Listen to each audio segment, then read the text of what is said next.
the thing you have to understand is like you're gonna see the Aries sun, but like there's a Cancer moon in there too, and like that's a big part of it as well. It's like that's probably a bigger part of it. I'm masking. It's a lot of masking, hiding, And that's why Charmander is superior to Squirtle as the starter Pokemon. and to superior. See what I did there? It's a little Gen. Was that Gen 5 love for you there? Welcome back to the After Hi, School welcome. Astrology Club.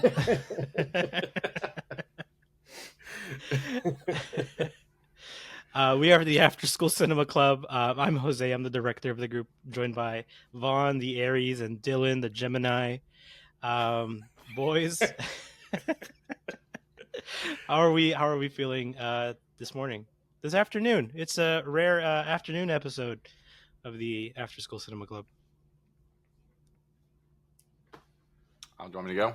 You're pointing to me? Yeah. I'm good. Last night we did like a belated birthday celebration for me. So we went to Barcade in Highland Park, which is why I have all these fake sleeves of tattoos. I got a guy hit Davina with a nice tattoo in the hotel elevator. She had like game over and just like right here, which was really funny.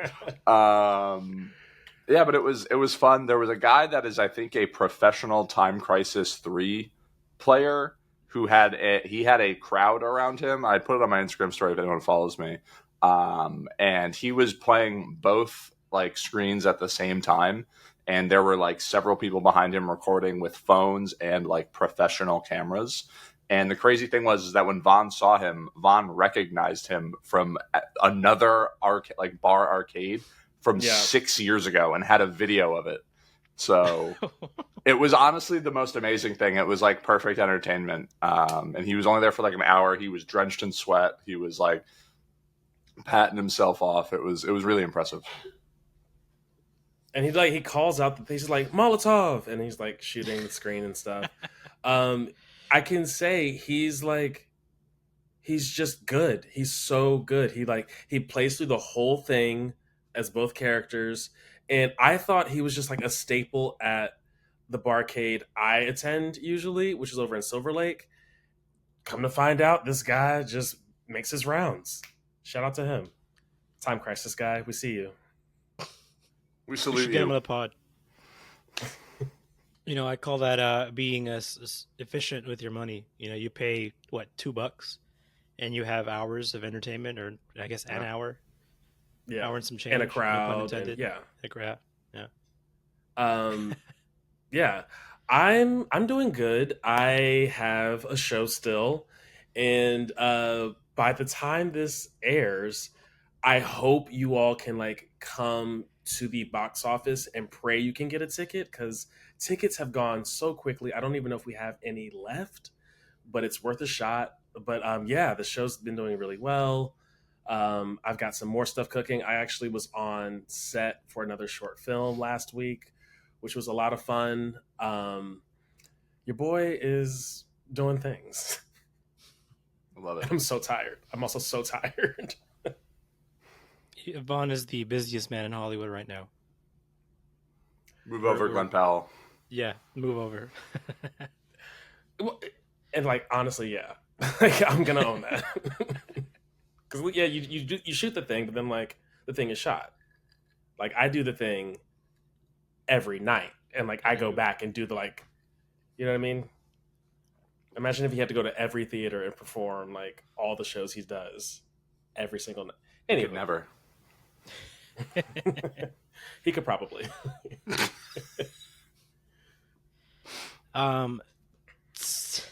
This week, bit of a different style. We're still going to talk about some news. We're going to actually start something new as well. We're going to start recapping how the movie we reviewed last week is doing in the box office. So we're going to touch on Inside Out 2.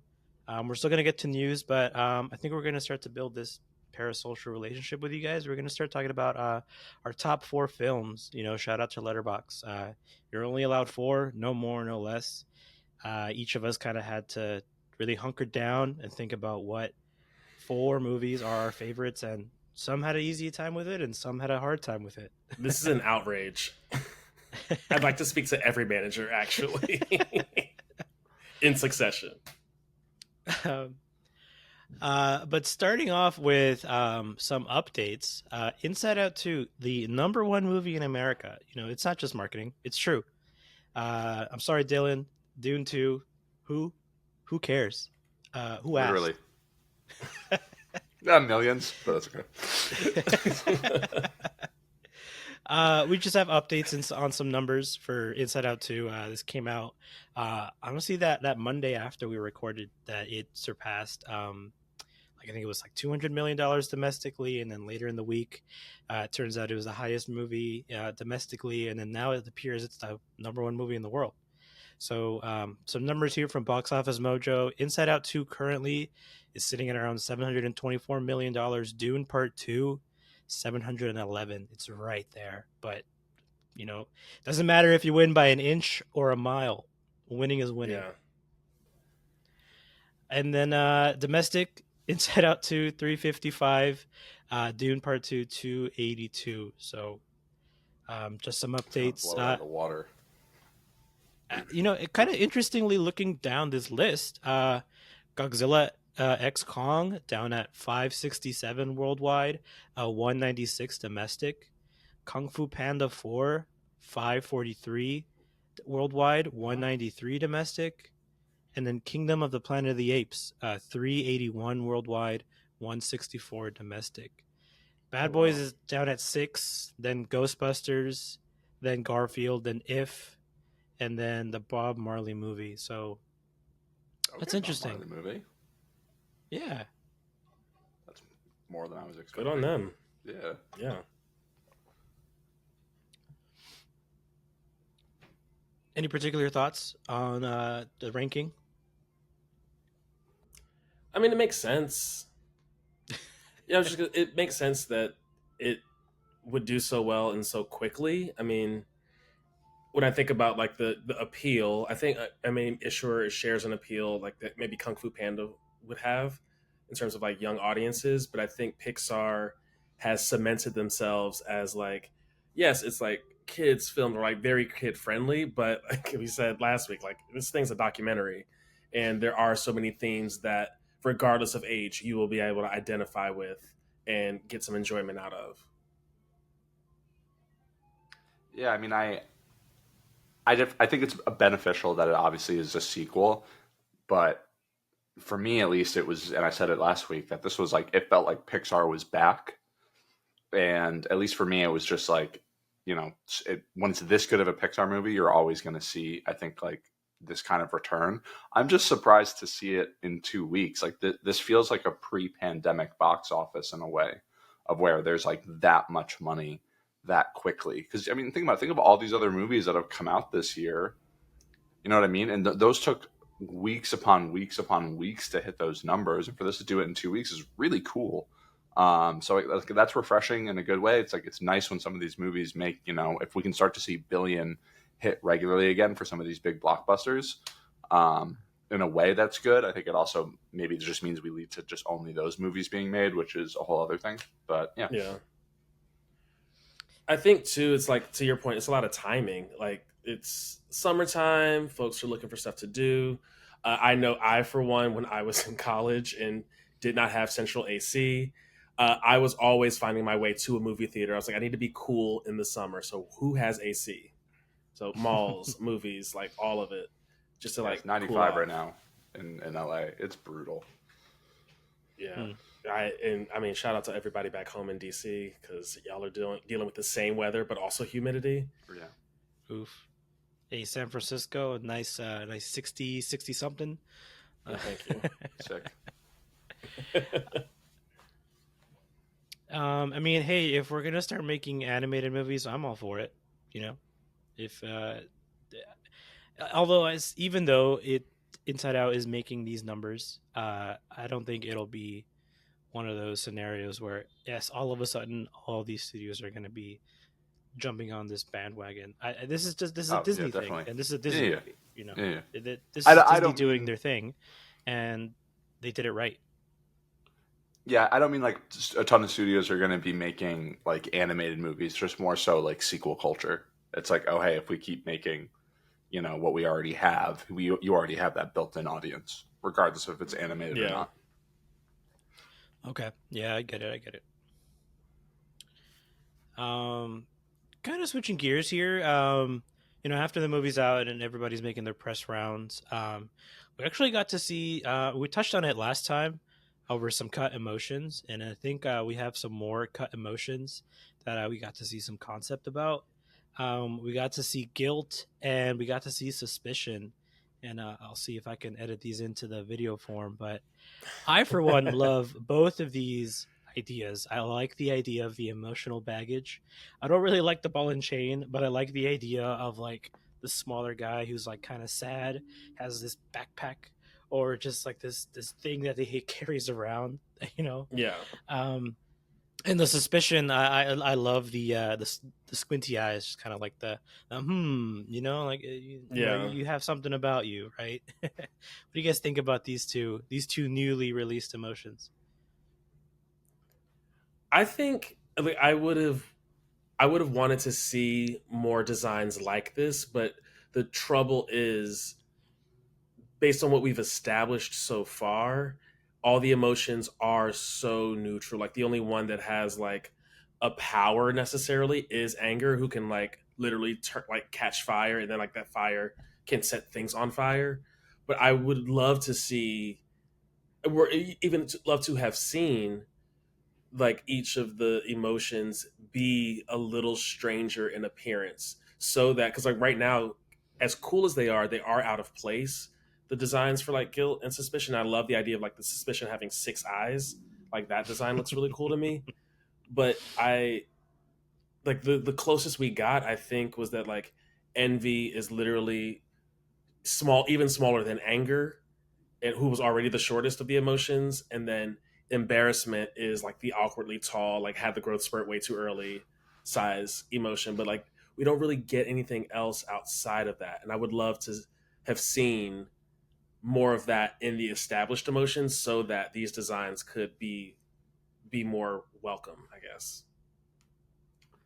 Yeah, I think it's a great point, and that the other thing too is not as much with suspicion, but I think guilt looks very similar to embarrassment. So I just think from a continuity standpoint, I get why they probably scrapped it, and then probably from a character development standpoint as well, they just maybe like lines wise, like the script would have been too much to have too many more emotions put in. So I get why they might then would have scrapped suspicion, because the way that they told that story in the movie without spoiling it, I don't know if you necessarily need, like those two emotions like as much. I could see like parts of it for suspicion, but like not necessary. You could spoil it. We had a whole episode about it. But if somebody skipped that, so that Yeah, I get it. exactly. I want to be respectful to maybe someone hasn't seen it yet. Seven Hey, go hundred. back, It's done 700 million. So I'll back be and very watch. busy. They might not have been able to get a ticket. I think it's harder to get a ticket to see Vaughn's show than it is to watch Inside Out. So Honestly, take That that is how you will. wildly true. Yeah. Busiest man in Hollywood. Gonna get shirts made or do dad hats. Official merch. um, Kind of pivoting again, going back to playing last week's episode. If you haven't seen it, go watch it.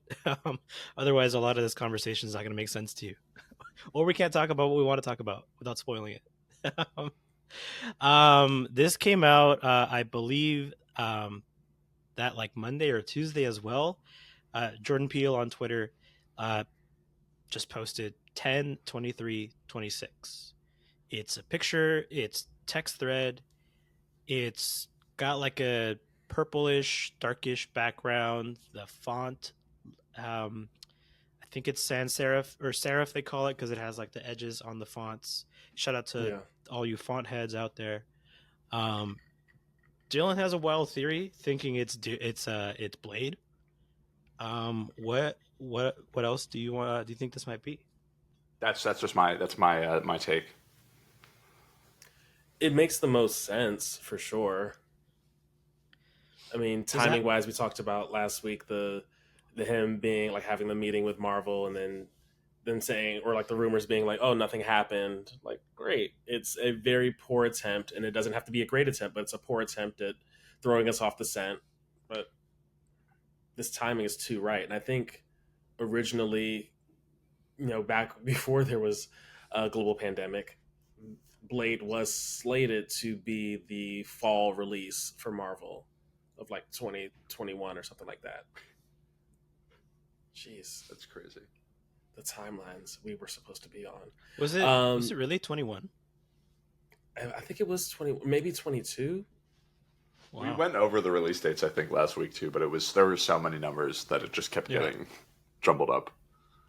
Yeah. It could be Blade. I'd be happy about a Jordan Peele Blade. He clearly, he gets genre so well.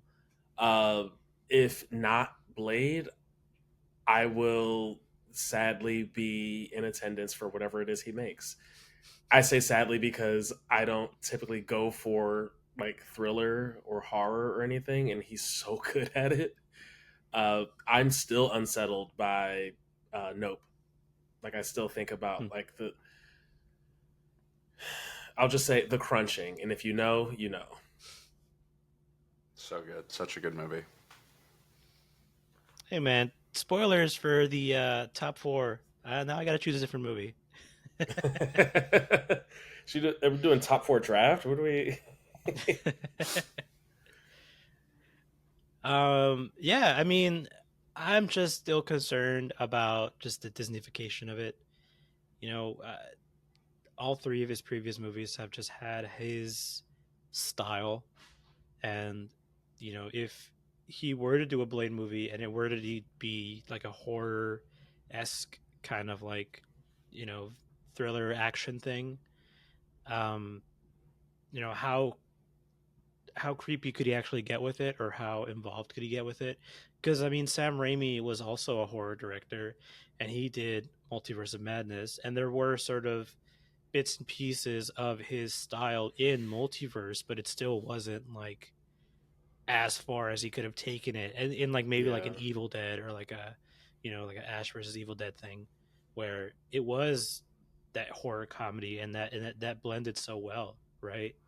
And even when he did the Spider-Man movies, those were still his style. Those are distinctly Sam Raimi movies. So I Yeah. wonder how Disney will handle a Jordan Peele Blade, if it is a Jordan Peele Blade. Well, I hope. One random thought about Sam Raimi and his style and like Spider-Man specifically, I really don't think it works in Spider-Man 2 when Peter and Mary Jane are at like lunch or whatever, and Doctor Octopus comes and like there's like they hear the rumbles and like the camera keeps cutting in closer and closer. I really don't think that scene works. Every time I'm like, Dang. it's so odd. It feels so out of place for the rest of like what's happening in the film, and it doesn't really ever happen again. So it just feels like this is my one thing where I'm going to do my thing. I'm going to put my stamp on this scene. And it strikes me as odd every time I watch that film. I haven't watched that You in know, a so, minute, some but I would know what say scene you're talking about. Spider-Man 2 is the some would say Spider-Man 2 is the best Spider-Man film.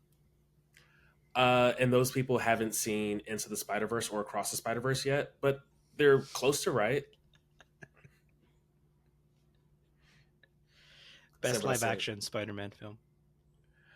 Yeah, probably. Far From Home's really good, or whatever the first one is. Homecoming. Sorry, Homecoming. Yeah, actually, yeah. Out of the trilogy though?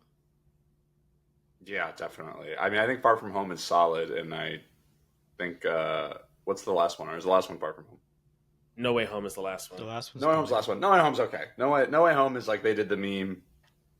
It's kind of a mess, but We're not going to do this today. I'm tempted to like switch up my top four so that we do it today, but we're not going to do this today. As I wear my Marvel shirt. Um, well, hey, moving out of rumors into actual news, something that came out as soon as we wrapped up the other day. Netflix to open a massive entertainment, dining, and shopping complex in two cities in 2025. So I believe the tentative name, maybe it's the official name, is the Netflix House. And so it looks like it's going to be in Dallas and in King of Persia, Pennsylvania.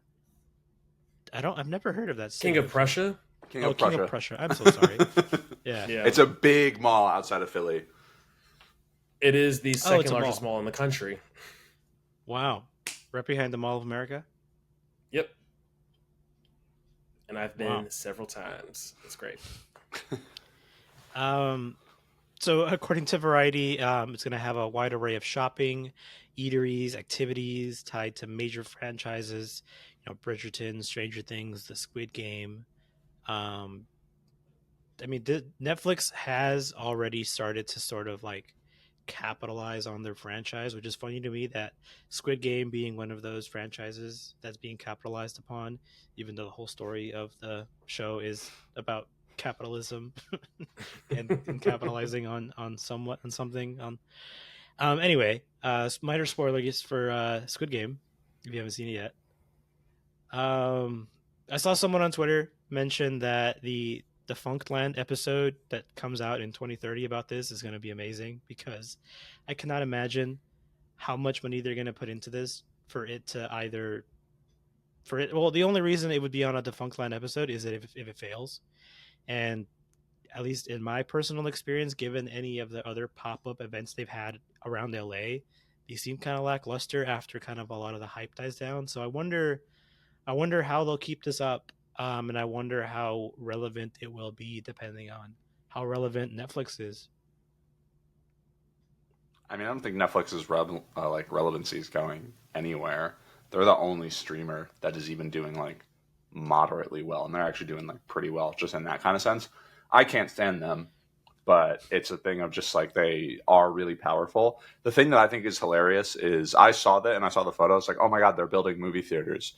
And no, they're not movie theaters, but like the renders look exactly like what a movie theater would look like.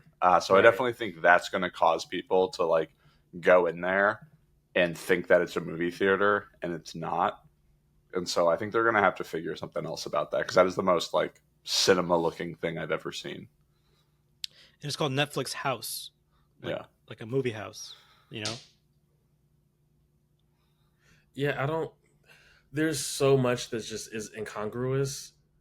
I think too, though, that there surely there's some marketing testing something that suggests that this is a good idea.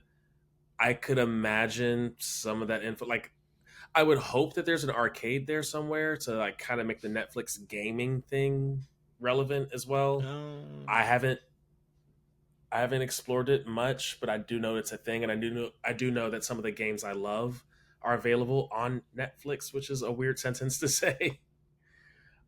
But yeah, maybe it's the timeline coming full circle of like, you know, we had Blockbuster, which was like in store, you could like rent movies, but I also would go. My mom would rent a movie, I would rent a video game, and then Netflix takes over, and like you can like have movies sent to your home. Back when that was a thing, so media used to not just be digital, but also a physical thing. You hell, anyway, um, and so like now it seems like things are coming full circle, and then like Netflix is like, what if we had a place for people to go for our stuff, and also what if we did more than just movies? We'll see. it it sounds like it'll be not like an escape room, although escape room themes around these particular series. Because I'm looking, Bridgerton, Money Heist, Stranger Things, Squid Game, you know, any other Netflix like adaptations if they have events around them. But like again, like what sort of events would they really be? My brother is a huge Stranger Things fan, and he went to the pop up event. I think they had it at the Galleria in Glendale. There was Um, one in LA Live as well, oh, cool. and I went to Um, that one. so he went to that one and he said it was okay. And then we went to the shop, the Netflix pop up shop at the Grove, and that was just again just okay. It's just like if you if you were dying for Stranger Things merch, you can go somewhere in person, but everything's online now. I mean, Netflix is the internet. You can buy your stuff online. So like what exclusive experience are they really promoting when there's like a dedicated retail lot in malls?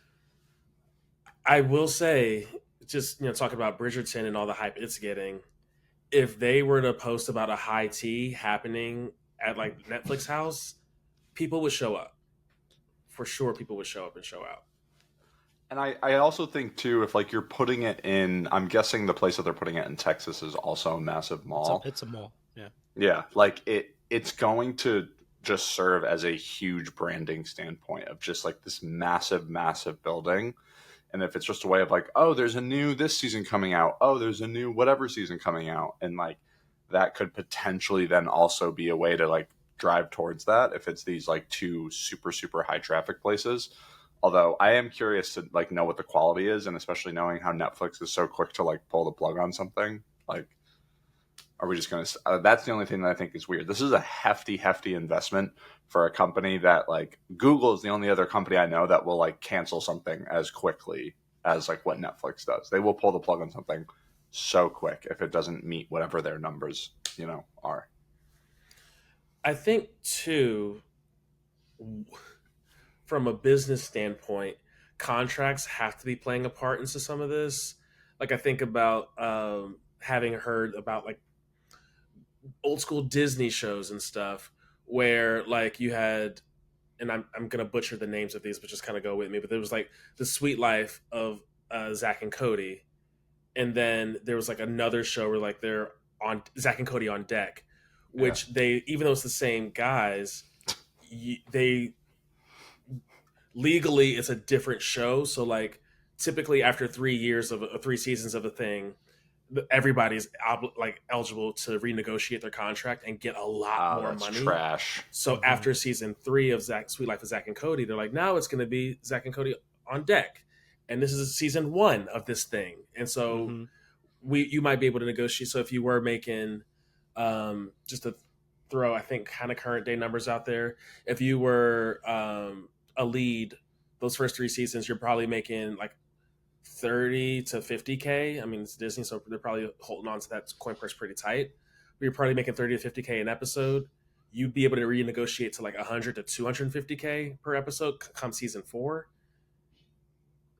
Except if it's a new show altogether, in which case they're like, oh yeah, you've been around and like you're an established name. So what if we give you 40 to 60K instead of the 30 to 50 you were entitled to initially? I wonder if Netflix is doing some of that kind of math maneuvering as well. Just a Maybe, but thought. they don't. They're not like. It's not like, oh, here's a new show from like it's not like a spin-off from Mindhunter. It's like, no, Mindhunter is True. just canceled, or like 1899 or whatever it is. It's like that's just canceled. And it's like, but we're gonna spend 200, 300 million on these like major action movies that are nothing burgers, and like we won't give like a couple million to like really talented directors to like keep making their shows. Yeah. But I digress. Well, every canceled project, like David Zaslav showed us, is a tax write-off, and so if they're canceling these projects and then investing it into the retail market, maybe that's where they're getting all this funding from, right? I think if it's unreleased, yeah, but not if it's like a released show, from my understanding. I don't know, but I think that's the difference with like the Acme stuff or the like Batgirl stuff is if it's specifically not released, but I could be wrong.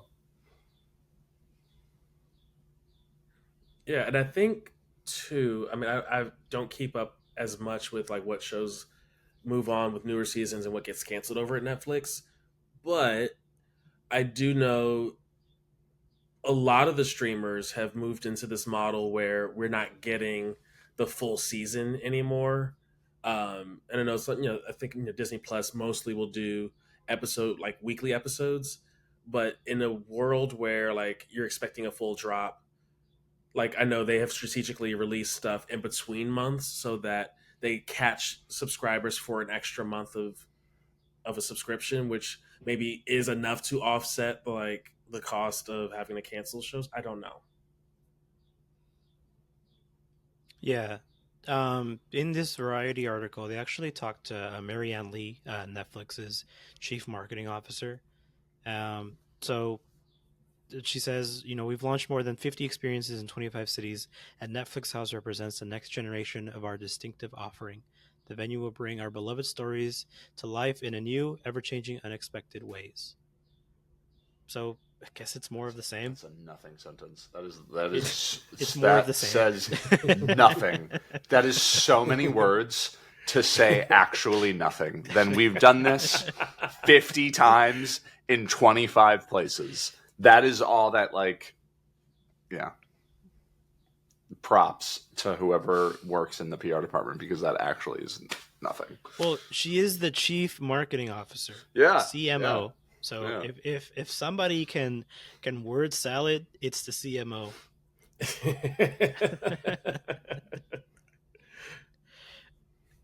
Yeah, it just sounds like more of the same. I'm indifferent to Netflix. I didn't like Three Body Problem, but I did like Money Heist, and I heard really good things about Bridgerton. Um, not a big Stranger Things, not a big Squid Game. I don't know. Am I gonna drive to Dallas, or am I gonna fly out to Dallas to see this mall? Probably not. But I I do can't say. speak to No, you go on. go for it. You go.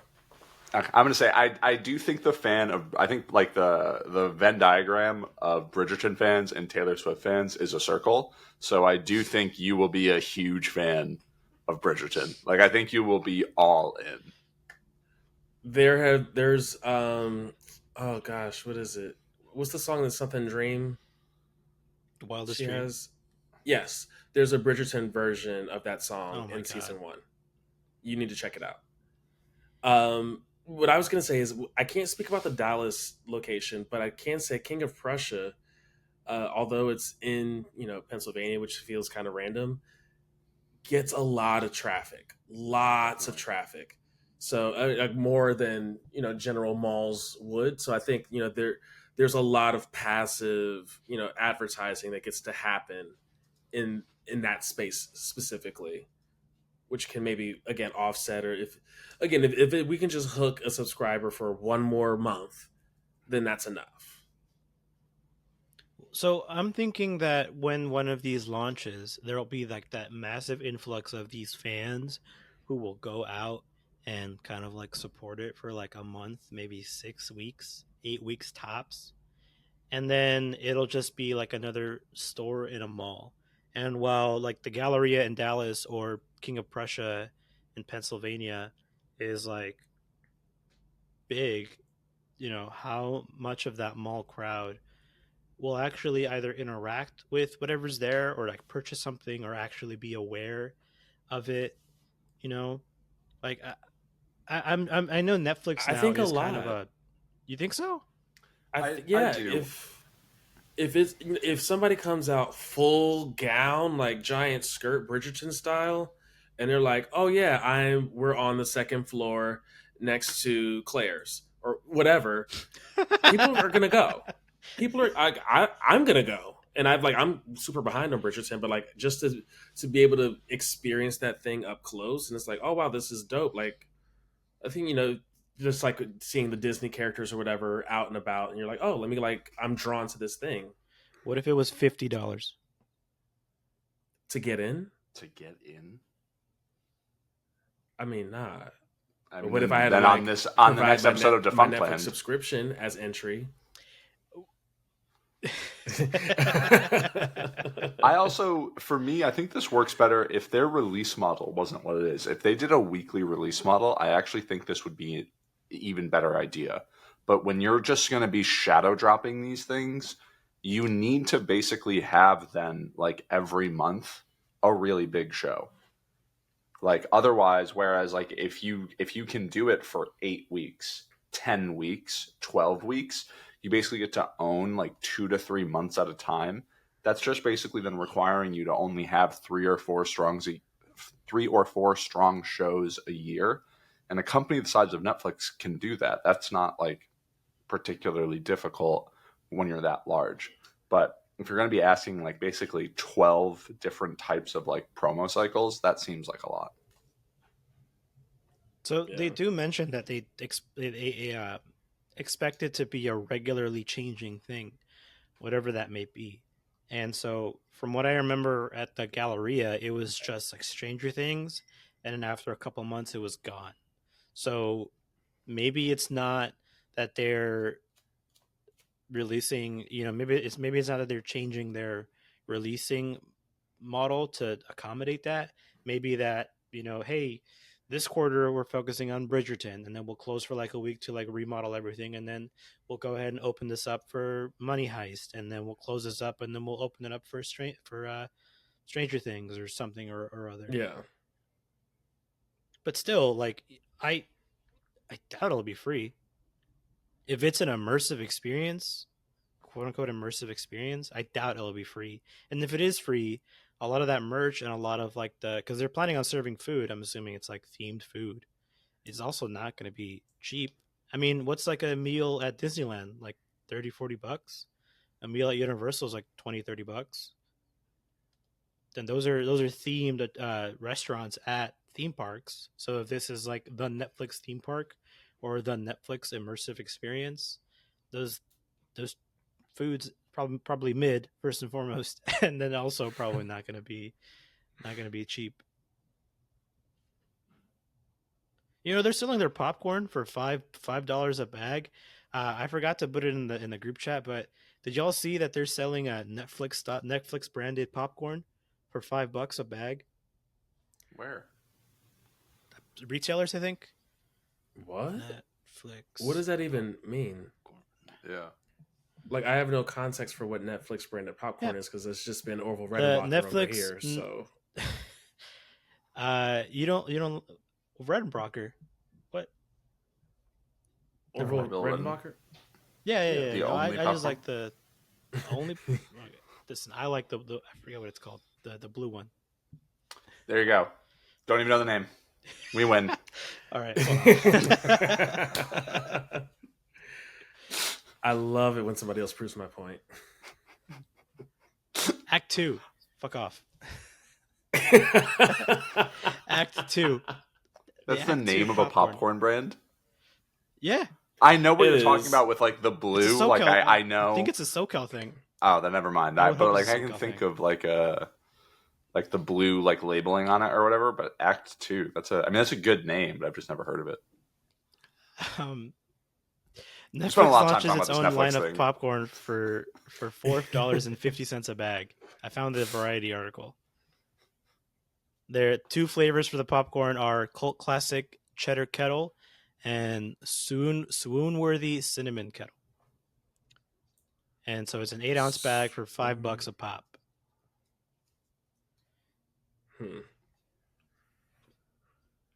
Sure. I mean, I'll try it, but I don't know if I'm gonna buy a bag of this popcorn. I guess AMC also sells their own popcorn. Which makes sense because I have context for what AMC popcorn tastes like. If you're Dylan, it tastes like ass. Because he doesn't like popcorn. Okay, Just quick not story. what Wait, quick story though. Because so I'm in a show, I don't know if I mentioned that, but my mom was in town because she came to see it, and I took her to go see Bad Boys, and we went to Universal because she'd never been to City Walk before. And we go to get the popcorn, and we both are like big fans of the Kids Pack combo because it's the way to go. And she went to go grab one. I was like, no, we want it fresh. So I like asked the guy, like, hey, can we get some fresh popcorn? He goes, yeah, sure. My mom goes, can you just like go check and make sure he doesn't hand you one of the ones that were pre-made? And so I kind of meander over it, and he doesn't. But he brings over pretty quickly 2 boxes, and he goes, "Oh, we set these out 5 minutes ago." And I'm like, okay, cool. And we like take those, and then like the popcorn is fine, but that's just to speak to how long the popcorn's sitting out because he handed us the two that were sitting out for 5 minutes. There were still six that were in the bay waiting to be like grabbed by people who I don't even know what that timeline was. But even when you make a request for fresh popcorn, they will hand you the Most I could do less is 5 stale minutes. popcorn. That's crazy. Dang. Yeah. And Bad Boys hit the second time around as well. Good. Just I didn't know that as was a Vanessa, confirmation. Vanessa Hudgens, by the way. What? Yeah, me Yeah. neither. I did not catch that at all. Yeah. It's easier to tell to recognize her in the third film. And that's kind of I guess why I was like, oh yeah, Vanessa Hudgens. Because she gets a lot more screen time and like tighter shots in the third film, I want to say. But she is a bit further away and her hair doesn't at all look like how she normally like wears it. Yeah. I was like, I don't know what else she's really done since, her Disney days, but I was like, whoa, whoa. And honestly, that feels like a nice segue to the Will Smith thing. Or maybe not. I Oh, don't know. yeah, Yeah. yeah, yeah. So Will Smith, Sony, and escape artist team on sci-fi thriller Resistor. Will Smith will be in a soldering board it, as a piece of electronic. I don't know. I was like, what? Yeah, resistors from computers. We know tech, right? I hate We're in this. tech. It took me a minute, and then I got it, and I was like, "This is terrible." Maybe it's in the shared universe as Osmosis Jones, Heyo, I guess. just black actors in tiny worlds and micro universes. Science. But I guess looking into it, so I guess it doesn't have a director yet, but it's an adaptation of a movie that came out like a decade ago. It's a best-selling New York Times bestseller. Basically, the book focuses on a government agency that locks away inventors in a secretive prison and then hijacks their work. That is all that is Sounds known like from the a story CIA. standpoint.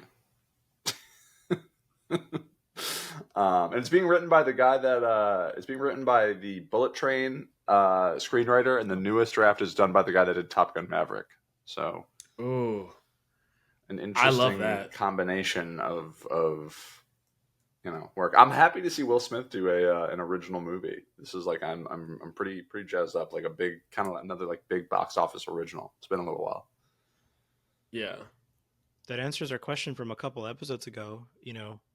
This will determine whether or not he's back if he's able to carry this. I'm assuming pretty action-packed movie. Yeah, and I'm yeah, up for there's it. so much potential as well with the just based on the premise of like, okay, we've got a bunch of inventors, so what do they make? Like, are there going to be some MacGyver style scenes on like how they get out of sticky situations? Ooh, okay. I'm I like down. this.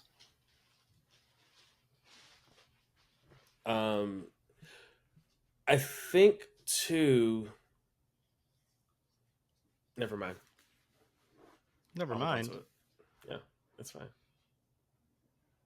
You want to talk about the sad news? I think that Oh. we We can cut it. I could cut around it. and keep it in.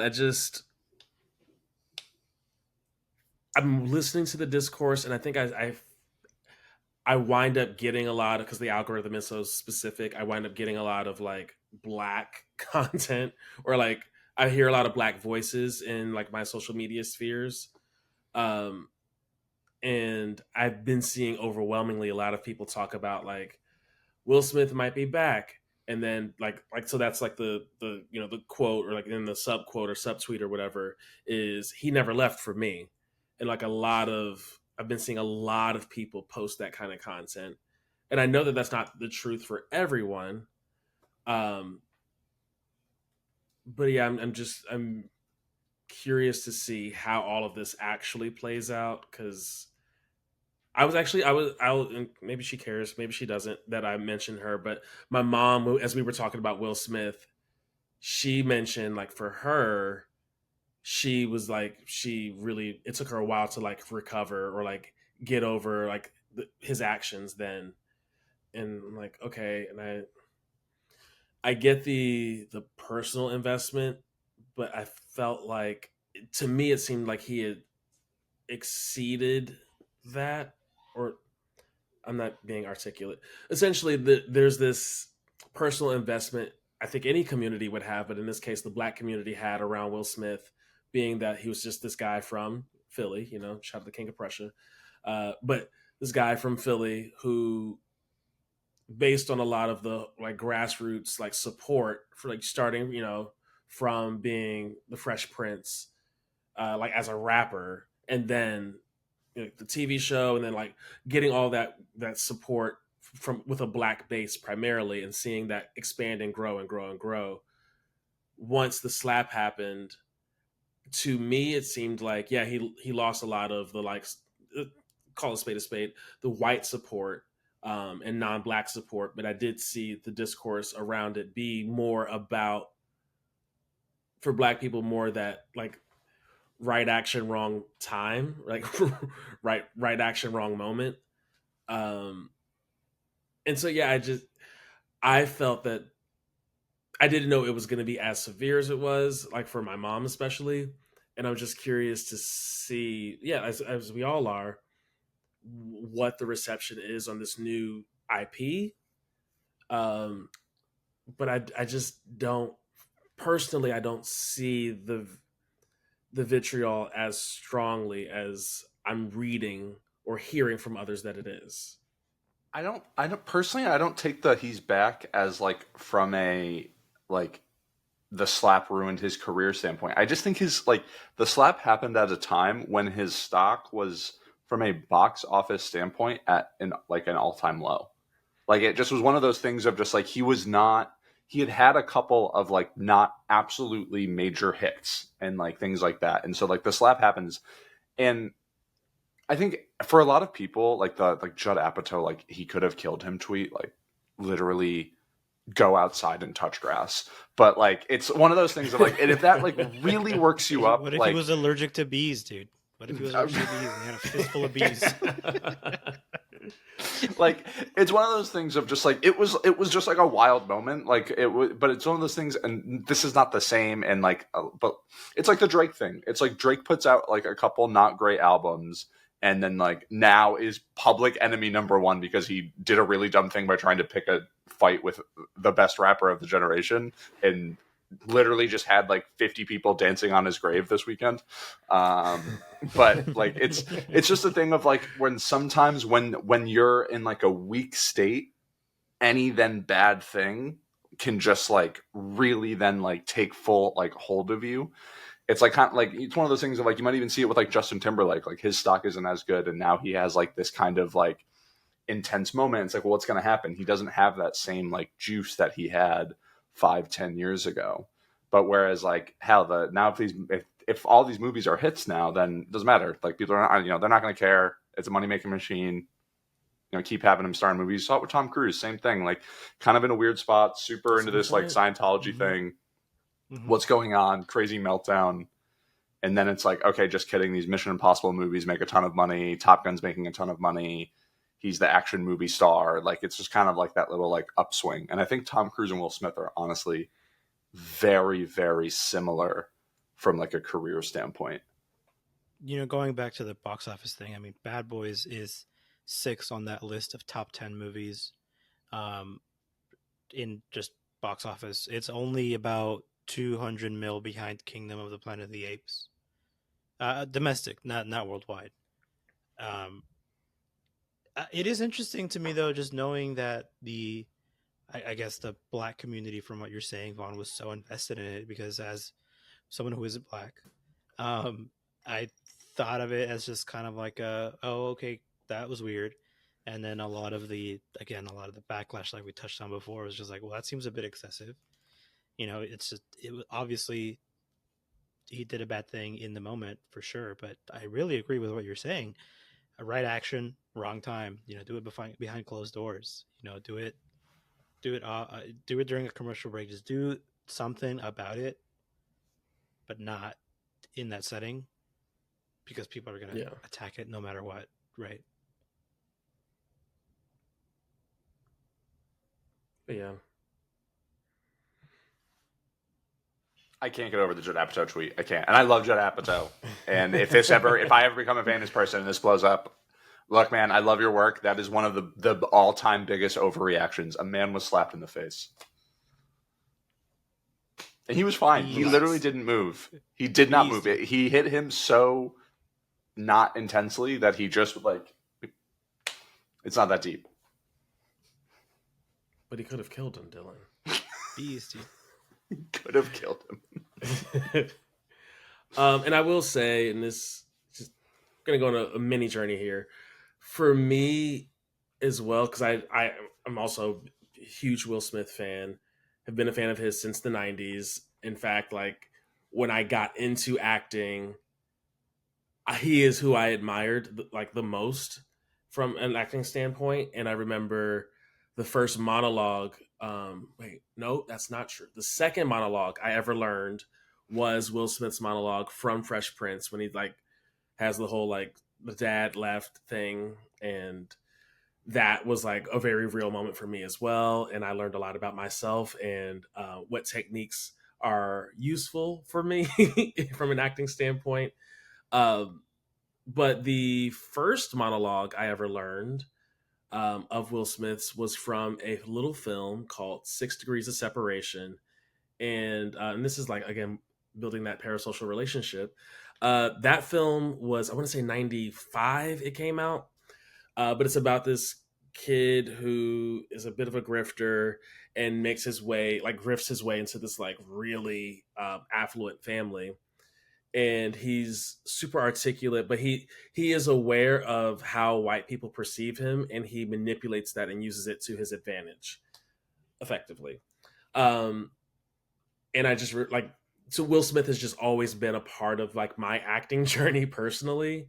But I remember see like when I first read the monologue, it was like in a monologue book somewhere, it was kind of lengthy, but when I first read it, I thought, oh man, like I should probably watch this film. And when I did watch it, the family that Will Smith was with, uh, the father of the family was played by Donald Sutherland, who we recently lost this week at the age of 88. Who I think famously, like the world would know as like President Snow. He's done so much work. But yeah, R.I.P. Donald Sutherland. Rip. President Snow. And was he in, was it Invasion of the Body Snatchers? No. I've never seen that. I don't honestly know a lot of his movies. It's kind of spotty for me. Like I dip in and out of like, sometimes I'll like follow an actor for like a bunch of films. Sometimes I'm just like with a franchise for a little bit. Like it's, yeah, it's a toss up. He was in The Italian Job. He was Charlize Theron's dad. He was in Ad Astra. Oh wow. I don't remember him being in that Astra. That movie was He's probably also playing bad. somebody's dad. I'll tell you what. Pride and Prejudice. He was in Invasion of the Body Snatchers. Because there's that like that famous like oh like thing. What was that? You cut out. You did again. Go watch the film. You didn't cut out. I just wanted to see it again. Oh boo.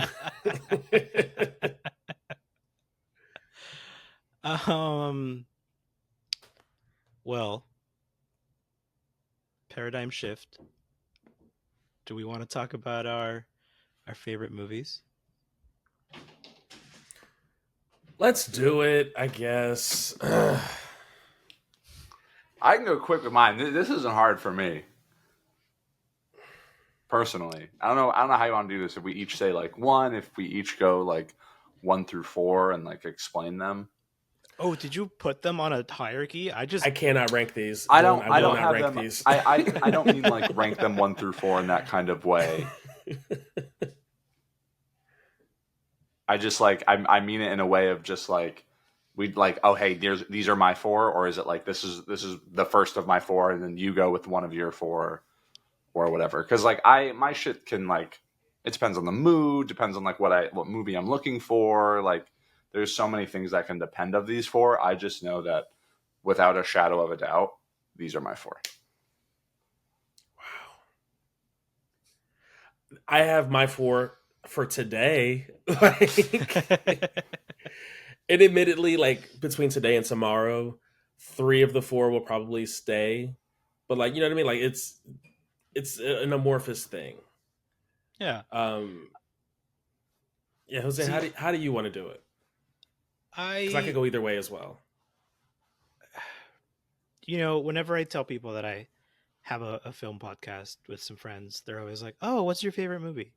And it's like it's always hard to your point, Vaughn. It's hard to really put the pin on this one being the definitive movie. Like I even remember in one of my screenwriting class, like the professor was like, "Oh, just go ahead and just pick your favorite movie, and then if you can remember it, just write the entire script out." And I was like, "Well, I don't know what my favorite movie would be," because she was like, "This movie will be with you for the entire semester because your final will be based on this movie, and so whatever movie you choose, make sure that you're able to like recall it to a T because you're going to have to reference it in all of our assignments moving forward." And so for that, Oh I chose God. Jurassic Park. However, Jurassic Park's not on this list. And whenever people ask me, what's your favorite movie or what got you into movies, I do say Jurassic Park just because I have so much history defending that movie, but it's not on the list. Oh wow. Yeah, not on the list. I think from a See, I time don't know what to standpoint do with also, that. I think from a time standpoint though, it makes the most sense just because we're already an hour in for like each one of us to like list our 4 and explain it personally. Yeah. Um. Or Well, I guess I'll. Von- No, Vaughn's I picking like something that up.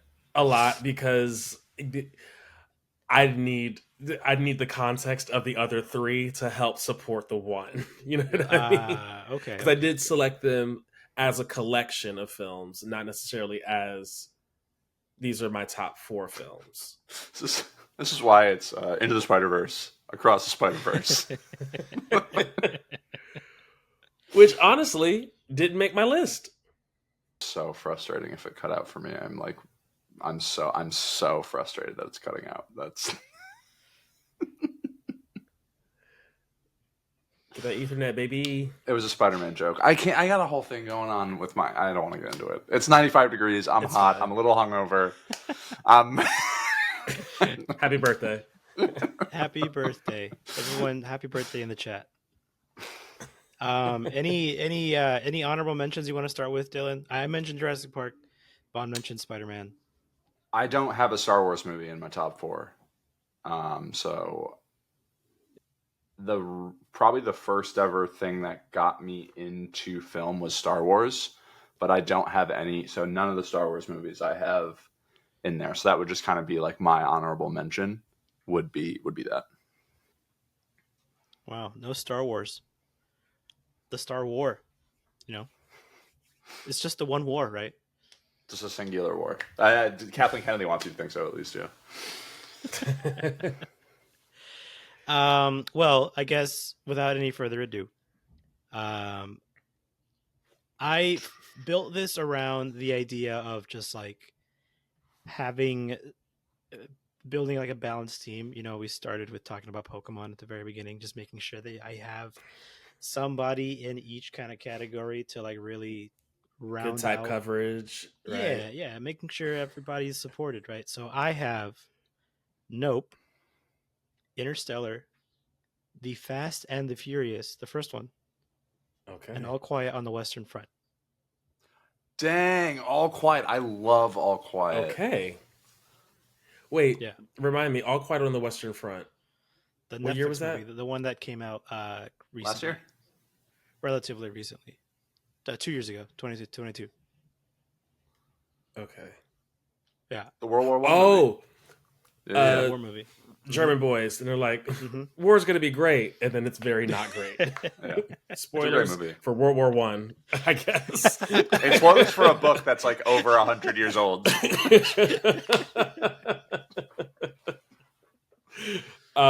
Okay, that's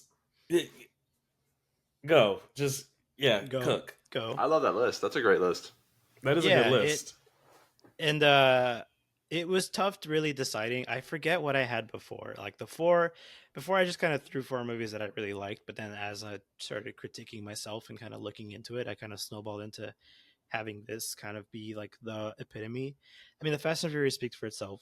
It is one of my all-time favorite franchises. I hate that it's ending. I hate where it's ended up. Um, I wish more people understood the appeal. Dylan. Car guy from I think it's LA. the most balanced take that Jose's had. I can agree with that. I hate where it's become. I can agree with that. But yeah, I mean, again, nostalgia. You know, my dad loved these films. Car guy. My dad loved cars. From LA. I mean, I'm from Los Angeles, born and raised. It's just, I think it's one of those great LA movies. Going back to needing more LA movies. Um, it's just it perfectly encapsulates LA in that time frame for me. Are you But telling me there's that also a lot of nostalgia. someone born from West Hartford, Connecticut, might not have the same understanding of like car culture in Los Angeles? I don't get it. I don't understand. Well, if you haven't seen the movies, you really don't get it, Exactly. though. I've seen the movies. I just haven't seen some of the later movies. Which 'Cause means you've not seen the movies. You don't have the full story. It's about family, Dylan. Gosh. there's dies a in his whole back. there's a whole lore to it, dude. Hey, in the ninth one, they go back to this first movie. You know, they bring it all back together. Not like in time, although that's probably coming in the next movie. But Does someone go, I said forget about it, cuz? Maybe. That's the second one. Is that the second one? Fuck. That's the second Oh one. man. God damn it. Sorry. Yeah. It's been a long time. I'm such a fake fan. For the same reason that I started with Jurassic Park, visual effects, and just how ahead of the time a lot of the effects in Jurassic Park were.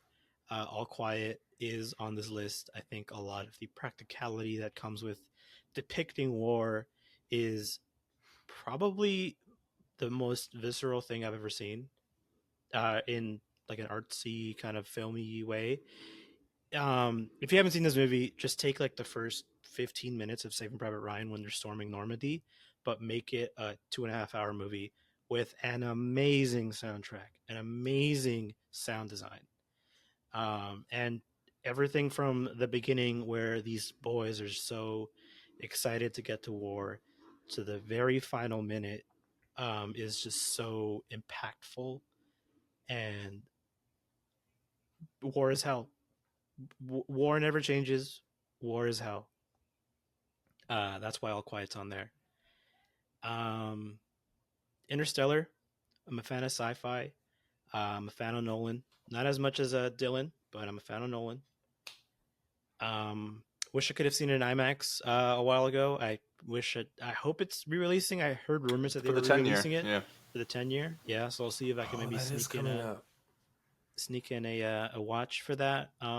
But Interstellar is really here just for the sci-fi genre.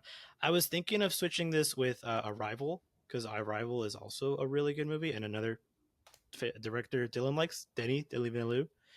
And then Nope, like we touched on it at the very beginning. So good. It's just so good, so good. Haunting. The haunting sound design, the house, the bloody house. the bloody house, the first person perspective inside, just Yeah. it, Terrible. you know, people break Awful. down his movies.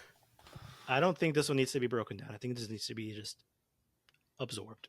You know, take it in as you will, but it's just so it's peak. its peak. It is so good, man. It is such a good movie. And like Daniel Kaluuya and Keke Palmer are so good too. Like their chemistry is unbelievable. Yeah, I So need more so of that good. dynamic actually from the two Yeah, of them. yeah. Their whole like I always think the scene that like it always sticks out to me is like when they're like Yep. prepping for like the last fight, and they're like they Yeah, both yeah. like Hmm. dap up and they're like let's Hmm. go like that all that like it's they're so good together. Hmm. God, Daniel Kaluuya is so good. Shout out to the Akira slide. If you Yeah, remember that, Yes. yeah, yeah. yeah, yeah. All right, is that me? I can go if you want me to, if you rather would want to close it out. I have no problem going.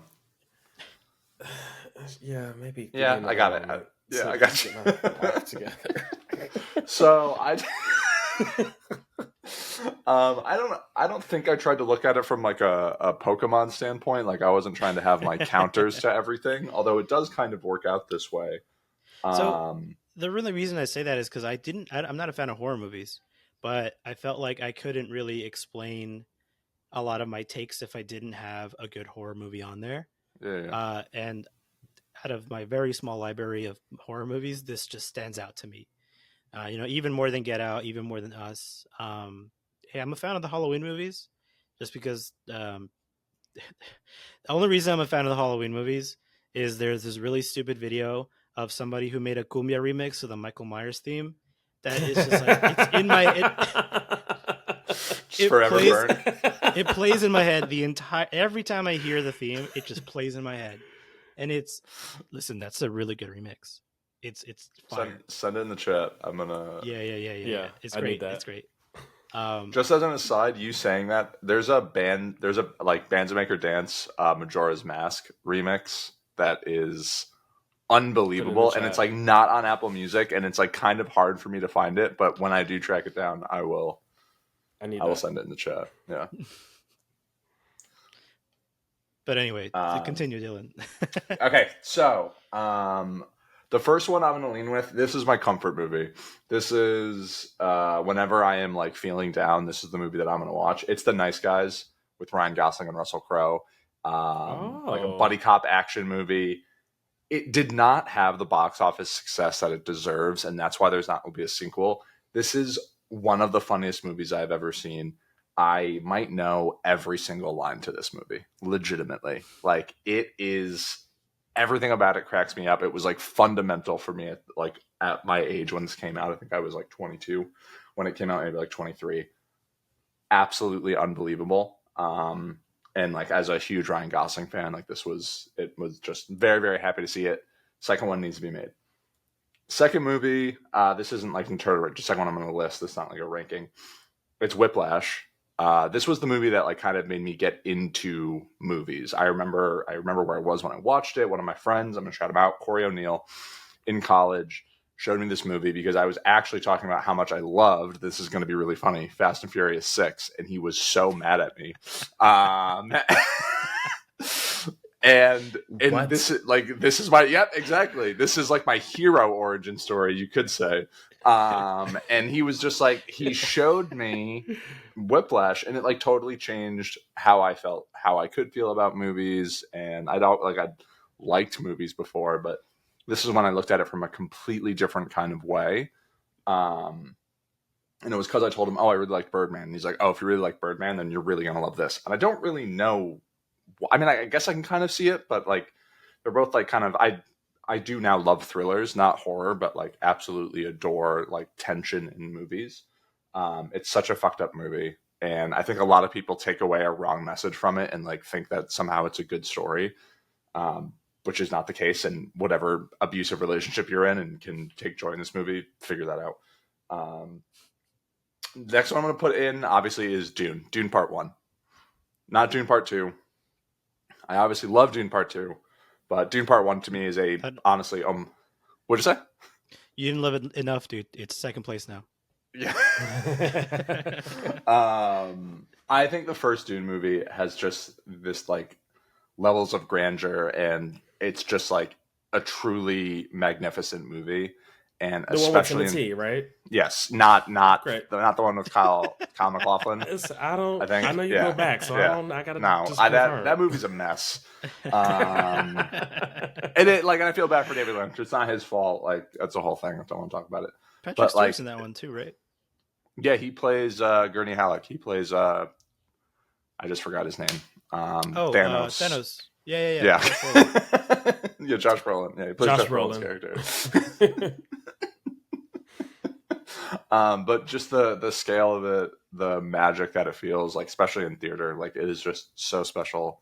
I have a very special relationship with that movie. It is so good and so faithful. But all of those three, this is my favorite movie of all time. Someone asked me what's my favorite movie of all time. I will probably always say this: The Social Network. It is, in my Wow. opinion, the perfect movie. From the score to the script to the acting to Fincher's directing. It is so good. It is hilarious. It has tension. The score is haunting. It is what I listen to whenever I write.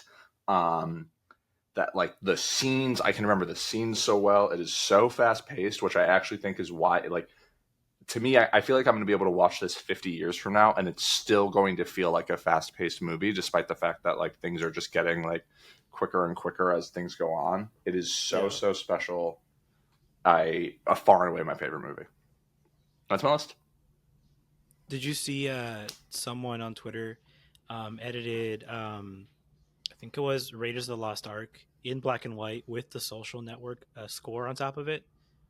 No, oh my god, The movie's muted, by the way. It's Raiders of the Lost Ark muted in black and white with the with just Social the Network score. score over it. Yeah, yeah. Oh wow, I'm thinking of the scene where they all get like drinks when they meet Justin Timberlake for the first time, and like that like Yeah. particular high pitched like music to whatever scene in Raiders of the Lost Ark that must fit in. Dang. All right, I'm gonna try to find that. That's cool. Mm-hmm. That's incredible. All right, let's just do it. So, this list. These are four films that all mean something important to me, and for that reason, other films that also mean something important. I just kind of picked the one that had the greater significance. Uh, this is kind of all over the place. Um, Talking about a movie, I'm going to start with. It's the last one I've listed, but it's the first one I want to talk about because I've had such a difficult relationship with this film since it came out, which was like I think 15 years ago now. 500 Days of Summer. Damn. Hmm. If you know, you know. Um, but I can say this is the first. This is the first movie I obsessed over and watched again and again and again. And like, I have this movie in like, I mean, I don't have it on VHS, but I have it like on DVD. I think I have it on Blu-ray. I have it digitally in iTunes. Like, I have it everywhere. Um, and this is a film that if you, I'm gonna maybe spoil a little bit of it actually, because it is kind of relevant. But it's about a guy who meets a girl named Summer, and it's 500 days of their relationship and like him like getting to know her, dating, etc.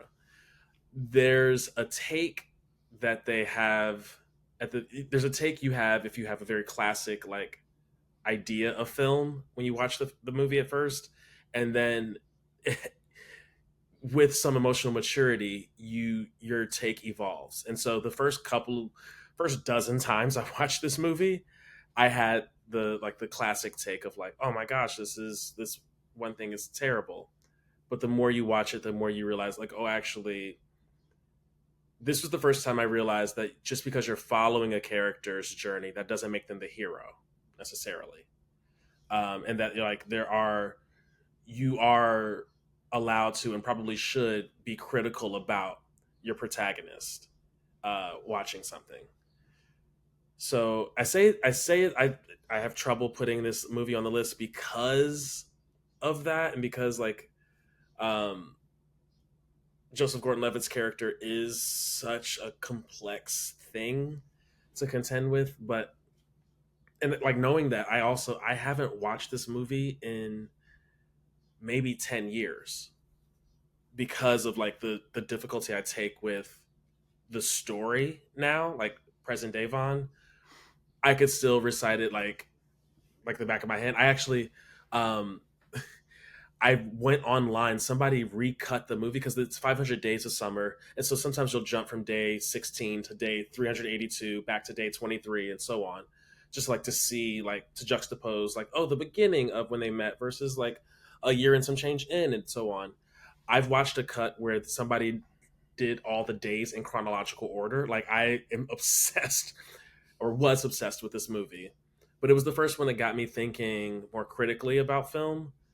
I'll jump from there to Devil Wears Prada, which was funny enough. So good. So Um, good. Me and I think it was my friend Becca Moore. Shout out to Becca Moore, who sat in front of me in statistics class as we were in like high school. Um, we also were in the same homeroom. Our names were next to each other on the roster, and our birthdays are next to each other. Even so, she's a day older than me, but I'm technically an hour and a half older than her because I was born in Germany and she was born in DC. Time is weird and not real. Um, but she was like, "Oh, like let's go." We got like a group of friends to go see this movie. I was into it because Adrian Grenier was in it, and I loved Entourage. Because again, teenage boy. But that is a movie that I do watch. I want to say every 2 months, like especially like if I'm on a flight, one of those flights will be me watching Devil Wears Prada. Just will be, regardless of whatever in-flight entertainment there is. And so because of its rewatchability, because of its quotability, um, that's on the list. And then uh,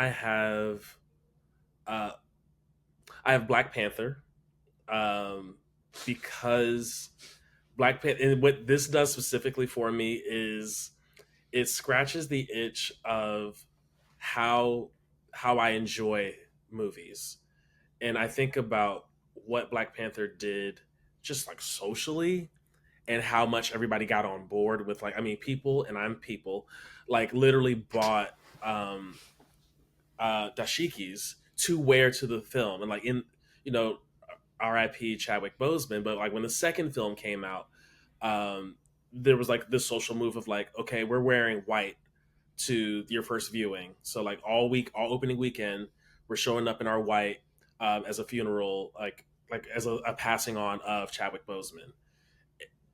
I think about the fact that like of all of the Marvel films, like Black Panther is the only one that my mom has seen, um, and the sequel, and on opening weekend, like culturally, Black Panther like just did what I want every film to do, which is people who love a project, who love a thing, go out and support it. They do the dressing up thing.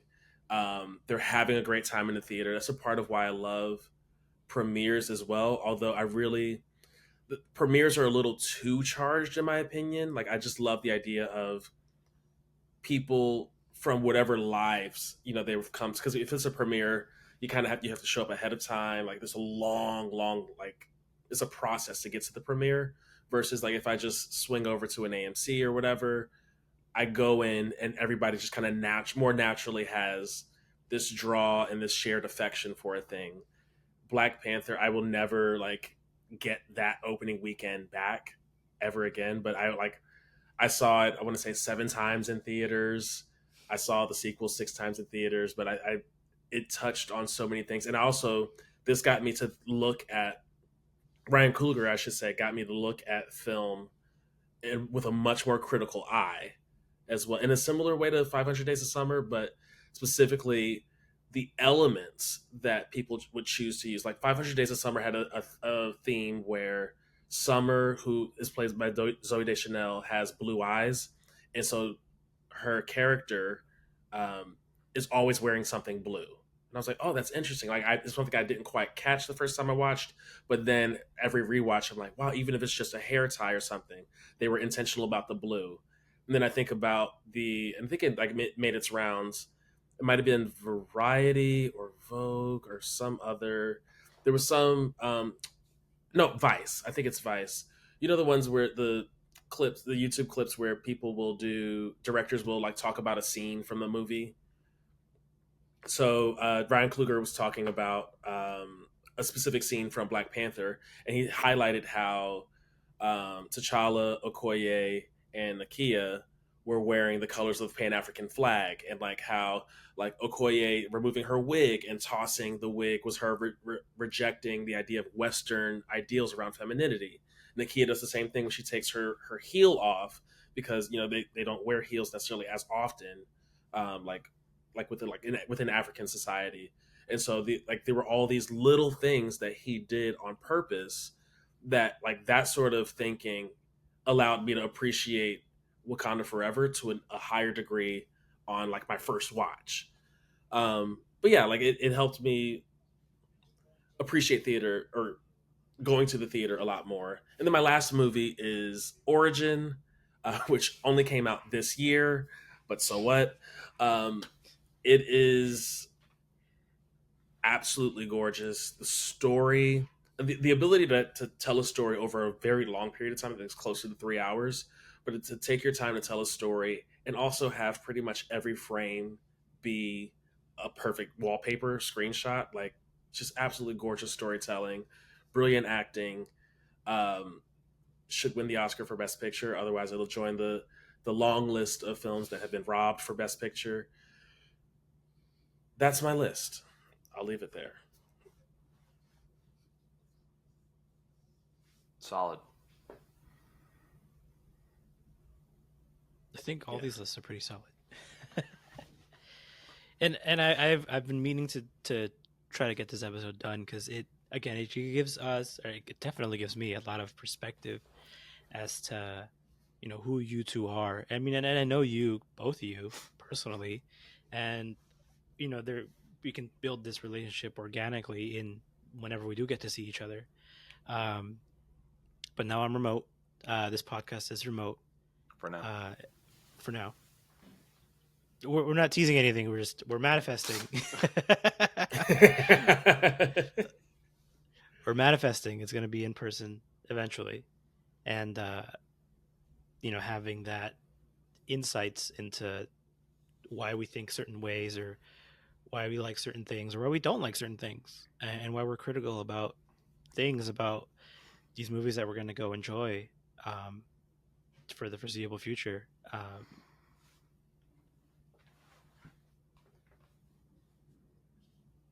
I support it. And to your point, it does give me more insight into y'all and y'all's thinking. And I do think, like, I usually when people approach me about the pod, it's about a ridiculous thing that I've said, or an outrageous thing that like I have somehow have not done. I'm still catching flack about the Beatles, by the way. Thank you so much, Dylan. You deserve it. In fact, my neighbor, I'm gonna send in the group chat. My neighbor was playing, was like covering "Come Together," and was absolutely shredding on the guitar. And I was just like, I wanted to send this and be like, no, it's just because women could be sexual for the first time. That's the reason why this is good. I'm still mad. And Here's the thing: the music could be good, and I'm gonna still stand by what I said.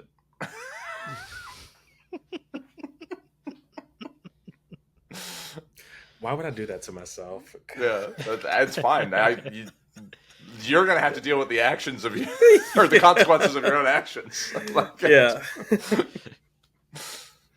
I almost said you're gonna have to deal with. Deal with who? I was about to say you're gonna have to deal with the actions of your own consequences. Is almost what I said, and then I caught myself, which is also true, or not false at least. Yeah, people could. It's so bad. I'm aware enough that people will just come up to me and go, I listened to the latest episode of the pod. I'm like, okay, listen, I just need to let me explain. We'll have a segment where Vaughn can defend himself. You know what? We'll all defend ourselves with. I mean, I've caught some flack too. I'm assuming Dylan, you've caught some like things here and there? Not, I think I don't really see a lot of people out right now with just like my current situation. Davina every now and then will get like real frustrated at me, but Well, at least you can diffuse that domestically. the, the fuck does that mean? No, it just means I didn't hear it until you said it, and now I do hear it. yeah, you can deal with. We can have a deal with the conversation. We Yeah. can have a conversation. not record it and not put it online. Deal with it behind closed doors.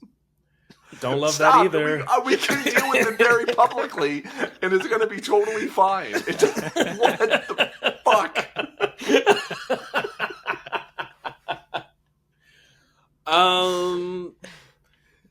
But I mean, the other side of that too, though, is that there's so many wires crossed, like because Davina's your partner, and like there's so many vested interests, and there's so many other facets to you that she does know, and like yeah, it's I mean that's even though it's an audience of one that you're referring to, that's a very important audience member. That's a VIP, if we're being honest. Yeah, I mean it's fine. Like she originally went to school for film, and like that's how we like first bonded. Like at like when we were just friends, like lots of things. So there's like a bunch of added layers to that like normally wouldn't be, I don't know, a thing.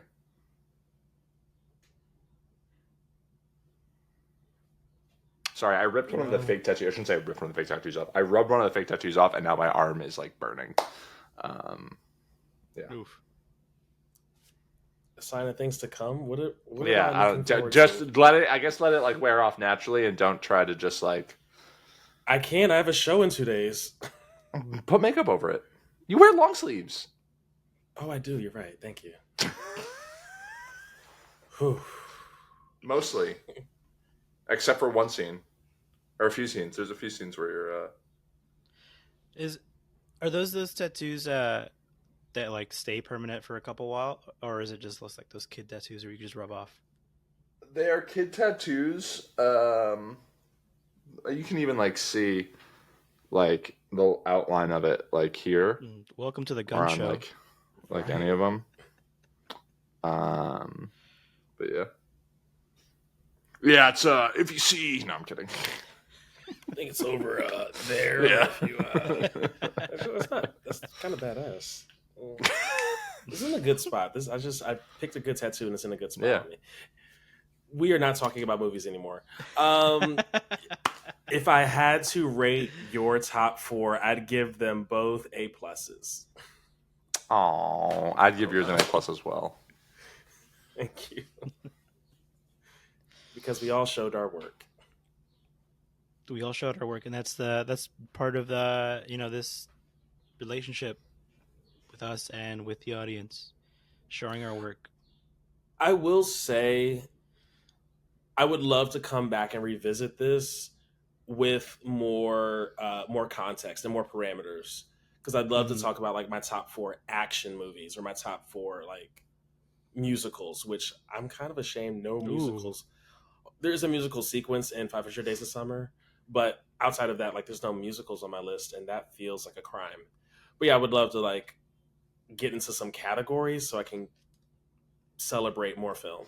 Yeah, we need to use like some drafts and stuff. That should be like a more of a regular occurrence. Alrighty. More good things to come.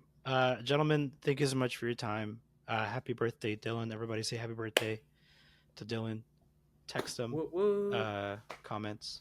Subscribe. Boys, any last thoughts? Reach out. No. If you have any movies you want us to review or any other content stuff, reach out. Follow us. Everything in the show notes. Yeah, and feel free to engage with us, not just personally, which we do enjoy, and like, what a gift to have that access, but also via social media, because that's going to help us extend our reach. So if you are a person who does know us personally, feel free to throw some thoughts in online, For example, I got a recommendation for a film for us to check out a couple days ago, but that was in person, and I would love for like more folks to be able to co-sign thoughts on like, oh, you guys should check out this movie coming up, and then just to get confirmation that it's got a big buzz, or if we have questions about it, just to be able to engage with you all as well. So it's not just a one-way relationship. We can like flip that thing. Flip that thing. Flip that thing. Send us home, Dylan. Class dismissed.